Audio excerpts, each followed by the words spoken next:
sekali saya banyak mengucapkan terima kasih pada wartawan yang telah ikut berduka cita, yang telah datang ke sini dalam rangka mengimbangi rumah almarhum. Seterusnya, apa tadi pertanyaannya? Saat ini akan disolatkan di mana? Kita akan mensolatkannya jam 8 kita bawa ke masjid. Sampai di masjid kita solatkan, 8:30 perkiraan selesai, kita langsung ke makam. Jadi jam 9 atau 8:30 kita makam. Masjidnya itu di daerah kediamannya? Di sini ada masjid di sini. Di komplek sini. Persiapan di sini apa jenazah sudah dimandikan? Jenazah sudah dimandikan, sudah selesai dari sana.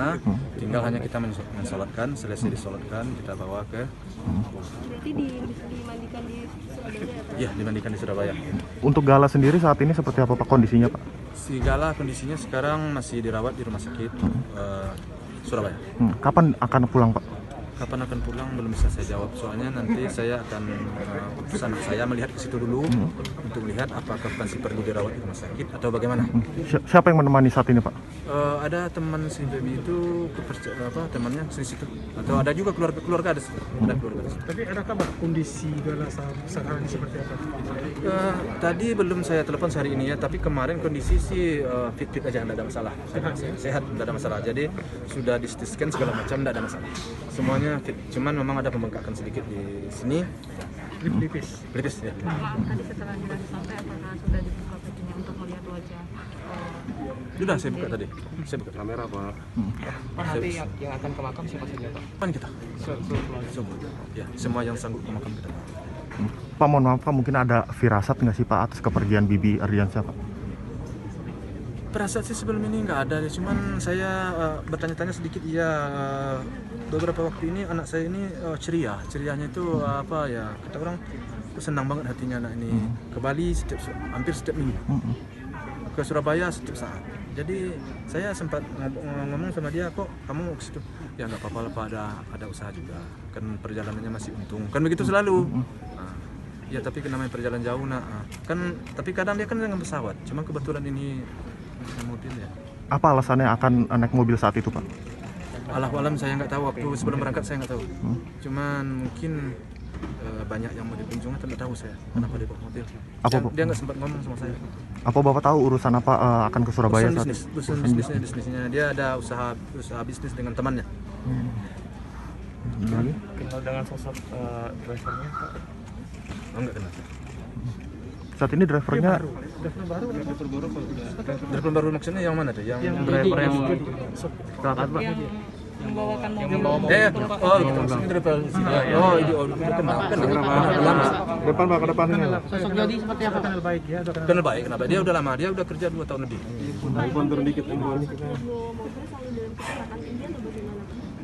Ini anak muda ya, saya pernah kritik juga dulu. Kamu percayakan bawa mobil sama anak muda perjalanan jauh, saya ngeri. Dia bilang saya sempat waktu itu. Dia bilang kita gantian Pak katanya, enggak dilepaskan aja sama dia. Tapi dia bawa mobil udah bisa. Dia pernah beberapa kali bawa mobil saya lihat ya oke aja lah kan begitu. Jadi mungkin ini memang naas ya, enggak tahu lah saya kenapa. Kalau bisa dalam kecepatan tinggi ya? Saya rasa enggak deh. Soalnya kenapa? Soalnya saya selalu berpesan sama anak saya jangan sekali-kali kecepatan tinggi. Karena perjalanan itu ya mempunyai risiko. Tapi ternyata setelah disedikit saya dengar di berita kecepatannya terlalu tinggi. Saya dengar di berita.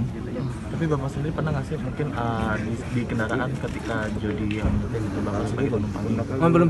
Belum pernah. Cuman dia pernah mengantar anak saya yang lain mau pergi kemana bawa mobil saya, pernah dia beberapa kali.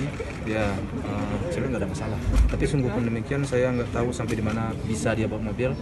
Yang namanya anak muda, pengalamannya mungkin belum cukup. Tapi ini memang ada suatu kesalahan juga di sini. Kenapa anak saya begitu percaya banget sama dia? Apakah sudah ada konfirmasi dari pihak kepolisian Pak untuk pemeriksaan gitu Pak? Belum ada. Soal itu belum ada di polisi. Apa sudah ada kontak kah dengan Jody? Saya udah kontak sama dia 3 kali. Oke. 3 kali saya kontak sama dia, saya tanya.